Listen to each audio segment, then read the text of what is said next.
everybody, welcome back to the channel. That's right, who would have thought that the Ferrari F8 with just a little bit of a sticky tire in the back, completely stock, would have popped a wheelie? You're about to see it. A lot of people are seeing my videos and asking what kind of mount I use for the iPhone when I'm recording either the dashboard or using a drag and so forth. And this is the contraption that I've kind of custom built. I'm gonna go over exactly what this is right here. So on the top portion here is a standard Ulanzi iPhone mount. It's adjustable up and down. You basically slide your iPhone in here and clamp it down. The next two sections are from Ram mounts. So they have ball joints. I got two sections, a small and a medium, and at the bottom is a suction cup. What this allows me to do is suction this here and easily move this in any kind of way that I need. If I'm recording over here, if you're doing the draggy, you want the speedo or the tack, this makes it super easy. I'll put a link down in the description and you can actually build whatever you need for your car. If you need a little more length or a little shorter and so forth. Really high quality stuff, and this stuff is really good. The mounts I've had up to 200 miles an hour. All right, so first up, a lot of people always say, you're driving a double clutch automated Ferrari, McLaren, Lamborghini. What can you possibly do to make that faster? They all say, oh, it's so easy. You just stomp on it and win races. Well, sometimes that's true and sometimes it's not. Each car has a lot of different modes that you can choose from, a lot of different variations with regards to suspension, race mode, sport modes, ESC off, launch control, not launch control, automatic, manual mode, and so forth. And believe it or not, all those different combinations of settings yield different results both on the street and at the track. So in this video, I'm going to show you the progression of the Ferrari F8, where I started, where I'm at to now, and where I think I'm going to go in the future. First up, let's take a look at all the settings here. You have the switch right here. I think it's called the Marinetto switch or something like that in Italian. Basically, this switch has 5 different modes. We have the wet mode, the sport mode, the race mode, the CT off mode, and the ESC off mode. And that makes changes up here as I select the different modes. That is displayed up in the dash.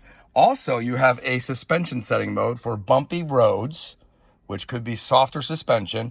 And down here, you have the automatic or manual button. That's for the paddle shifters right here, up and down, as well as the PS button, and that stands for power start. So as you can see, with 1, 2, 3, 4 different settings, and this one has 5, you could do the math. I don't know how many different combinations of acceleration profiles you can have with the Ferrari, but I assure you it's quite a few. And I'm going to go over what each setting did and what the results I got both on the street and on the track. So this video is primarily focused at drag racing at the track. At the end of the video, I will go over what settings I've had the best results for the street as well. But let's start off. You got wet mode. I didn't do anything with that. That's for limited power and in wet conditions to keep the car safe.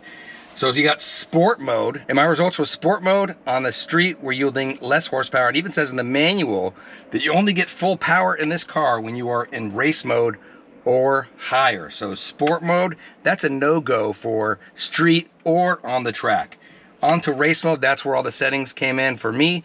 On P0 tires, my first trip to the track, I was in the race mode. No burnout. I used the launch, suspension and normal, and here's what it ran.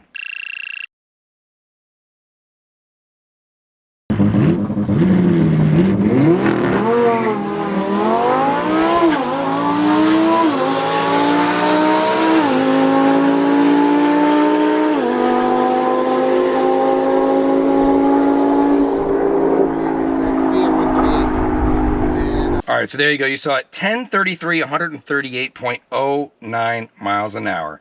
Now, on the subsequent visit to the track, I put the Toyo tires on the back, went back, and then in the race mode, using the launch control, the PS button here, suspension and normal, it pretty much ran the same thing.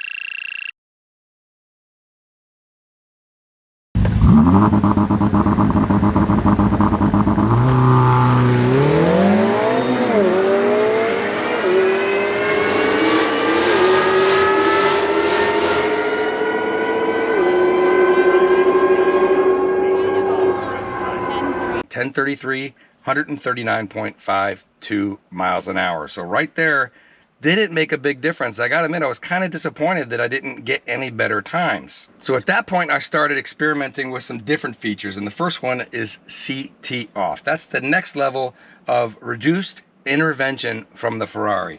So when you turn this on to CT off, and you use the launch mode, here's what we got.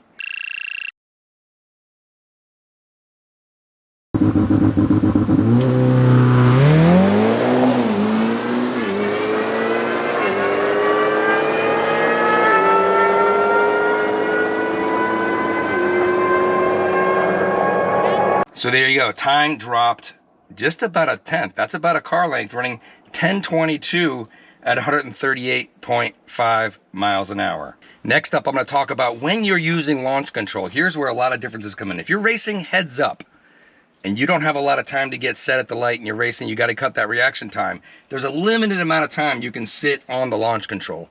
And the F8 builds boost, and you can see it over here on the left.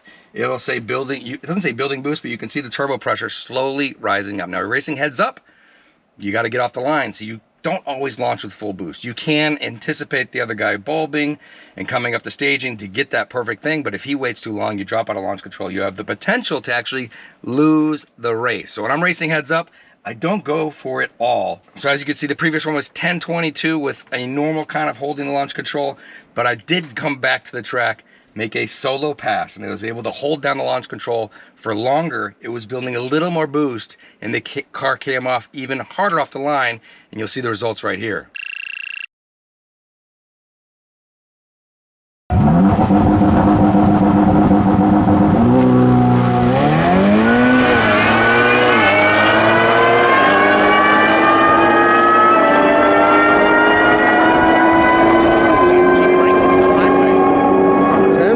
That's a record for him. All right, so there you go. We're still CT off. Long hold on the launch control.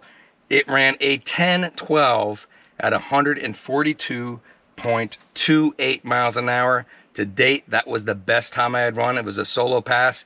Really, really impressive. I mean, it's right there with a McLaren on the top end, maybe a couple mile an hour short, but the Ferrari is more consistent in the launching because it doesn't come off as hard as the McLaren does, so it's more consistent. Where the McLaren will tend to spin, the Ferrari just kind of dead hooks most of the time. Now, here's where it gets really interesting. I was driving to the gym, playing with some of the different settings, and I discovered, and someone did send me a note on Instagram about this burnout mode. I couldn't get it to work the way he described. Maybe it's different in the 488 versus the F8, but if you put the car in complete ESC off, that's the next setting, you are in manual mode, and you do not use launch control. You just stab it. The car revs up, drops it into gear, and will go into burnout mode. It actually lets you hit the brake as well and get an extended burnout to heat up the tires. So I was super psyched about that.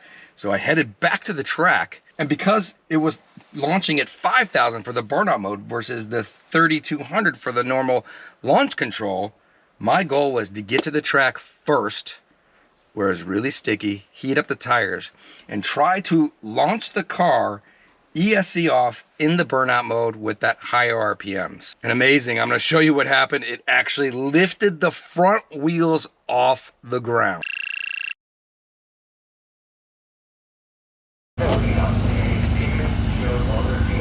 Yeah, but buddy.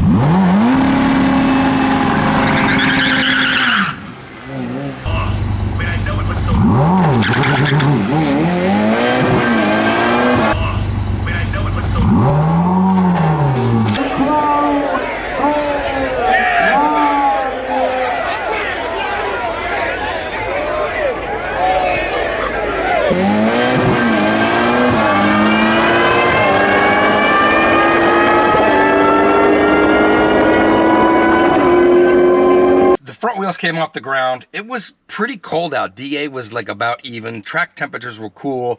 Even though I heated up the tires, it wasn't enough to hold that 5,000 RPM launch. So it came off, lifted up the wheels, slammed back down, spun a little bit. The run was pretty much botched. I still ran through about a 10.4 at 139 miles an hour. And at that point, I knew it wasn't going to stick the rest of the night. So I figured I'll come back to the line and try another setting, which was the suspension button. So this time instead of doing the launch, I was just gonna do an ESC off, power start, bumpy, soft suspension, and see what I could get.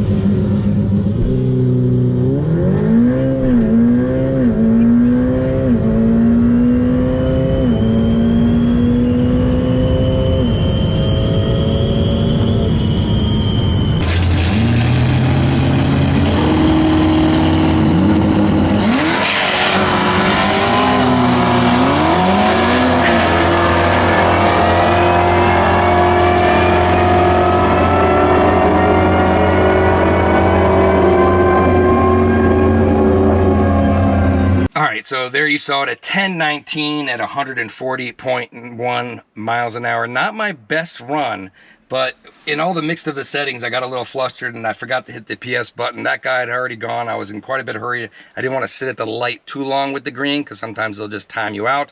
So I didn't get a full boost launch in soft suspension, ESC off, in the power start mode. And at that point, it was kind of late and the track was getting really crowded and we just headed out. All right, so my final thoughts. Will the Ferrari F8 run a 9-second quarter mile? It's definitely got the power. It's definitely got the launch, and I believe it definitely will do it. I don't really need cold weather. I just need a nice sunny day, not too hot, where the track temperatures are decent and I can heat up the tires. And I have a feeling it's gonna hold that launch and it's gonna pull off probably a 1.55 60-footer time. And if that 10.1, you get the 1.5, that'll drop off 0.2. So it'll be well into the 9s, probably like a 9.89 and definitely a 9.9 if it indeed holds that burnout launch mode and comes off the line. Even if it lifts the wheels a little bit, it'll still rocket down there. One note, if you're doing the burnout launch in manual mode, you have to shift yourself, and that shift is going to come up really, really fast because it starts at 5, it's going to come off. So you might as well tag it early. Hit the limiter at 7,000 to make sure you don't get that rev limiter, because that will definitely destroy the run. And also, from my experience so far, I feel like if you're using the power start to launch mode, you want to be in CT off. I'm getting better, harder launches with the CT off versus the ESC off. So the idea is you would come up, do an ESC off burnout, switch it back into CT off, hit the power start, get a lot of boost off the line and hit it. And in those settings, I think it'll probably run like a 10.05 at 141 miles an hour, which is really very impressive. But I don't believe this car is going to go 9s unless you do that burnout launch where it drops it at 5 in the perfect conditions. And lastly, for those who are just doing this on the street, I think the best settings that I've had, I've tried it all, is actually in race mode, not CT off, because this car tends to short shift when it's revving in the first gear and spinning a little bit. And if it spins in second gear, it pulls back the power a little bit, and sometimes will short shift in the third.